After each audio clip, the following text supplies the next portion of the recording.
ሰላም ጤና ይስጥልን የተከበራችሁ ውድ ኢትዮጵያውያን ሁላችሁም በያላችሁበት ሰላምና ጤና እየተመኘን ለሰዓቱ የተመረጡ አጫጭር መረጃዎችን ይዘን ተመልሰናል። አዘጋጅና አቅራቢ ኤፍሬም ሳሙኤል ነኝ። እስከ ፍጻሜው አብረን እንቆይ።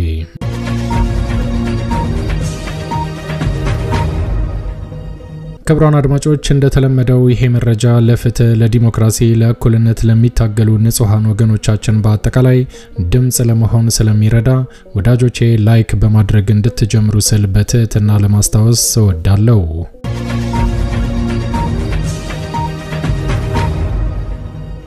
ውድ ኢትዮጵያውያን አሁን ይዤላችሁ የቀረብኩት መረጃ አጫጭር መረጃዎች ናቸው።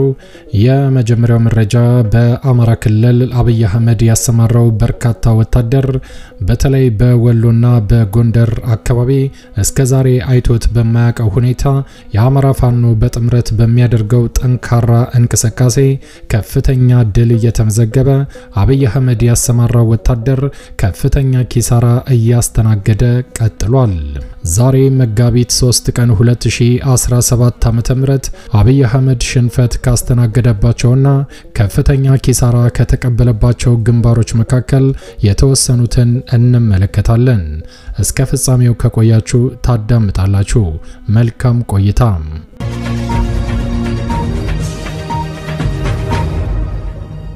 ውድ ኢትዮጵያውያን ቀዳሚ ወዳደረኩት መረጃ ሳልፍ በአማራ ክልል በወሎ አካባቢ የሚንቀሳቀሰው የአማራ ፋኖ ታይቶ በማይታወቅ ሁኔታ በጥምረት ባደረገው ጠንካራ እንቅስቃሴ በአብይ አህመድ ወታደሮች ላይ ድል እንደተቀናጀ በርካታ አካባቢዎችን እንደተቆጣጠረ አብይ አህመድ ያሰማራው ወታደር ከተለያዩ ግንባሮች ላይ የተረፈው እንደፈረጠጠ የዙ ከፍተኛ አመራር ይፋ አድርጓል። መጋቢት 3 ቀን 2017 ዓ.ም የአማራ ፋኖ በወሎ ቤተ አማራ ተጠናክሮ በቀጠለው የህልውና ተጋድሎ ምዕራብ ወሎ ኮር በርካታ ተጋድሎችን እያደረገ ድሎችን እያስመዘገበ ይገኛል።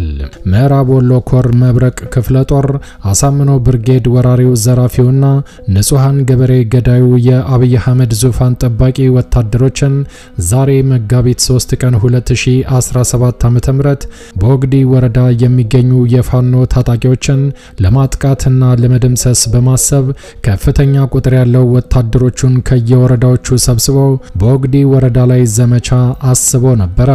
ብርሃኑ ጁላ ያሰማራው ወታደር ለዚህም ይጠቅመኛል ያለውን ዙ 23 ድረስ በመታጠቅ ግማሹ ዘራፊና ግማሹ ተዋጊ ኃይል ነበር።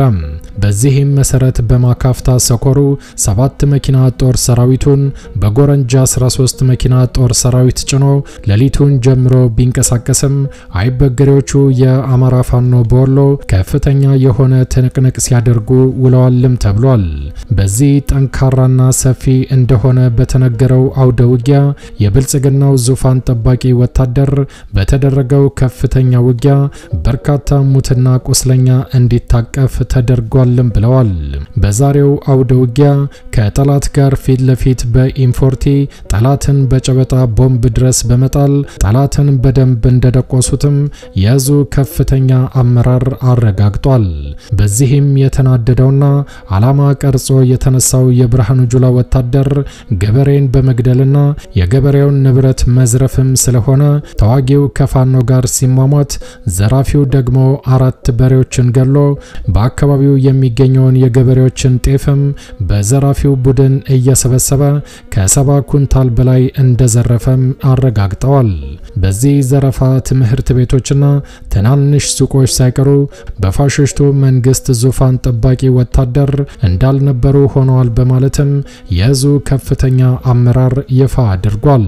በዚህ እልህ አስጨራሽ ተጋድሎ በታመነ ጎበዜ የሚመራው መብረቅ ክፍለ ጦር አዳነ ሀብትነው ብርጌድም በማካፍታ ሰኮሩ የገባውን የአብይ አህመድ ወታደር ማርፈጃውን በቀጠለው ጠንካራ ውጊያ አመድ ያደረጉት ሲሆን የተረፈው የብርሃኑ ጁላ ወታደር ወደ መጣበት ፈርጥጦ ተመልሷልም ብለዋል።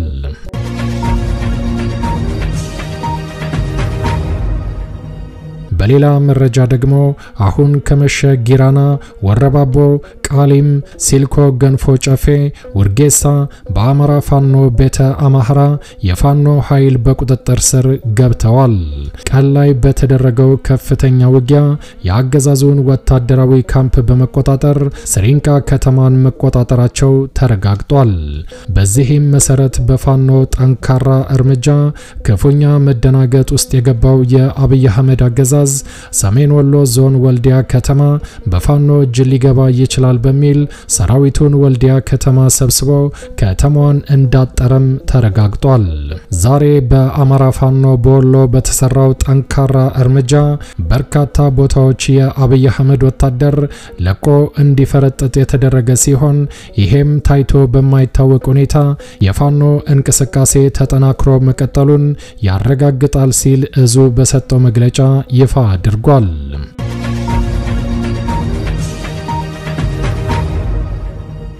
በሌላ በኩል ደግሞ በዚሁ በወሎ አካባቢ መቅደላ ወረዳ ውስጥ የምትገኘው መስከረም አበራ ብርጌድ በፋሽስቱ የአብይ አህመድ ዙፋን ጠባቂ ወታደሮች ላይ ድል መቀናጀታቸውን አረጋግጠዋል።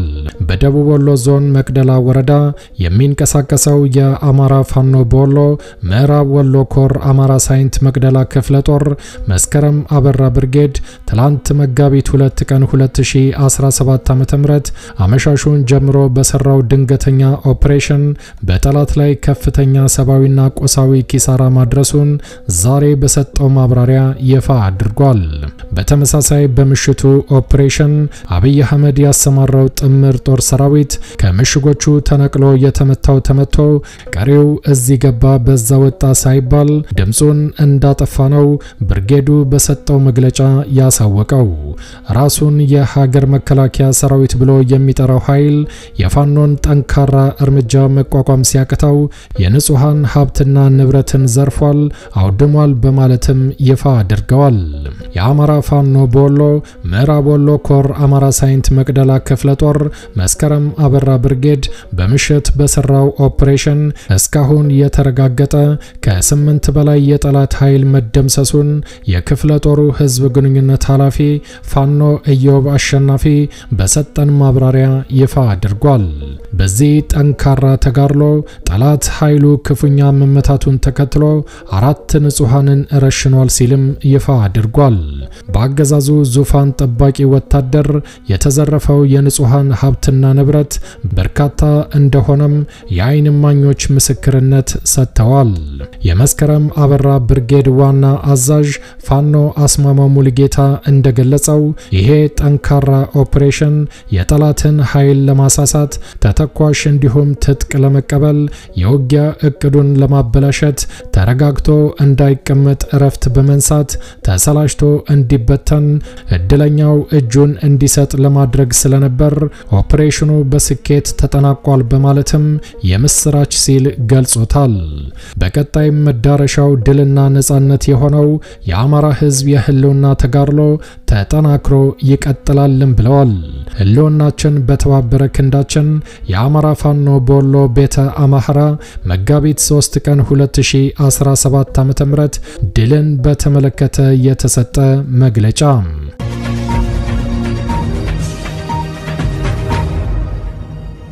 ውድ ኢትዮጵያውያን ወደሚቀጥለው መረጃ ሳልፍ ደግሞ አሁንም በዚሁ በወሎ አካባቢ በተደረገው ጠንካራ እርምጃ በተለይ ምሽቱን የብርሃኑ ጁላ ወታደር በመሸገበት ወልዲያ ዙሪያ ጠንካራ እንቅስቃሴ ፋኖ ማድረጉን ከቦታው ያደረሱን መረጃ ይፋ አድርጓል። የአማራ ፋኖ በወሎ ቤተ አማራ የብልጽግና ወታደሮች በተጨባጭ ማስረጃ ከ115 በላይ የሞቱበትና በርካቶች የቆሰሉበትን እንዲሁም የጦር ካምፕ የተቃጠለበትና ሙሉ በሙሉ የወደመበት ታላቅ ድል እንደተጎናጸፈ በሰጠው መግለጫ አረጋግጧል። ሰሜን ወሎ ዞን ወልዲያ ከተማና በዙሪያው ባሉ ታዳጊ ከተሞች በተደረገ ከባድ ውጊያ ፋሽስታዊ አገዛዙ እንደተለመደው ከባድ ኪሳራ ደርሶበታል። ከወልዲያ በቅርብ ርቀት መቻሬ እስከ መርጦና ሰሪንቃ እንዲሁም ከፀሐይ መውጫ በኩል ጉባላፍቶ ወረዳ ደንጎላ ኮረታ ድረስ ባሉ ቀጠናዎችም ለማጥቃት የሞከረው የብልጽግና ወታደር ከንስሮቹ የዋርካው ምሬ ወዳጆ የአማራ ፋኖ በወሎ ልጆች በገጠመው ጸረ ማጥቃትም በመቶዎች የሚቆጠር ሰራዊቱን ሙትና ቁስለኛ ሆኖ አስከሬንና ቁስለኛውን እየጣለ የተረፈው ወታደር ወደ መጣበት ፈርጥጦ ተመልሷል ሲል በሰጠው መግለጫ ይፋ አድርጓል። የምስራቅ አማራ ኮር ሁለት አህዶች ዞብል አምባ ክፍለ ጦር ታጠቅ ክፍለ ጦር እንዲሁም ዲቢና ወርቄ ባለሽርጡ ብርጌድ በመርጦ በኩል ከላኮርማ ክፍለ ጦር በኮረንታ እንዲሁም ከምስራቅ አማራ ኮር አንድ ባለሽርጡ ክፍለ ጦርና ከሐሳምነው ክፍለ ጦር 3ኛ ሻለቃ በቅርቡ የተመሰረተው የጁ ክፍለ ጦር ብሎም ልዩ ዘመቻ አህዶች በጥምረት ባደረጉት ሰፊ ቀጠና የሸፈነ ከባድ ውጊያ በርካታ ድሎች እንደተመዘገቡም የአማራ ፋኖ በወሎ አብስሯል። ባለሽርጡ ክፍለ ጦርና የጁ ክፍለ ጦር ሰሪንቃ ከተማን በመቆጣጠር የአገዛዙ ካምፕ ላይ ጥቃት በመፈጸም በማቃጠል ሙሉ በሙሉ ያወደሙት ሲሆን አሁንም ከተማን እንደተቆጣጠሩ ቀጥለዋል። ከተማዋ ሰላማዊ እንቅስቃሴው ተጠብቆ የትራንስፖርት እንቅስቃሴውም በሰላማዊ ሁኔታ እንደቀጠለ ነው። አሳምነው ክፍለ ጦር 3ኛ ሻለቃ ከወልዲያ መቻሬ እስከ መብራት ኃይል በመዝለቅ ተጋድሎ በማድረግም ታላቅ ድል እንደፈጸመ አረጋግጧል።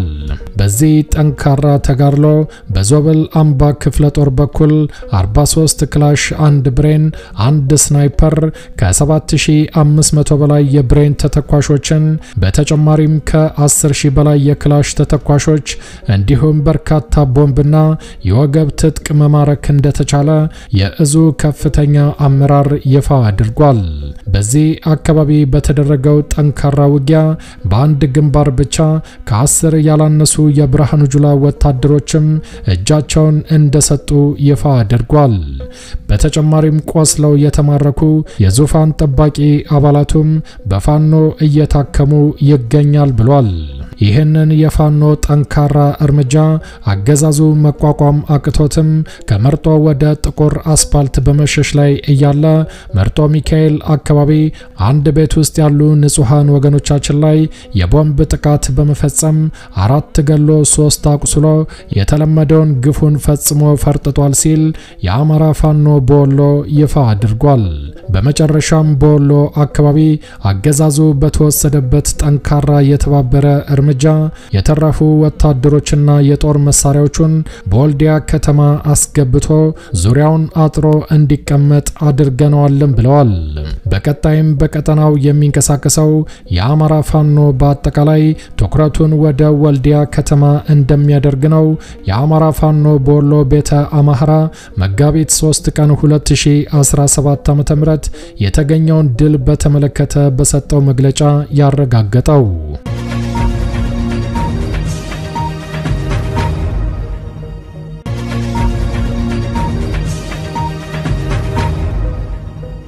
የተከበራችሁ ውድ ኢትዮጵያውያን ለሰዓቱ ያዘጋጀነው አጫጭር መረጃ ይሄን ይመስል ነበር።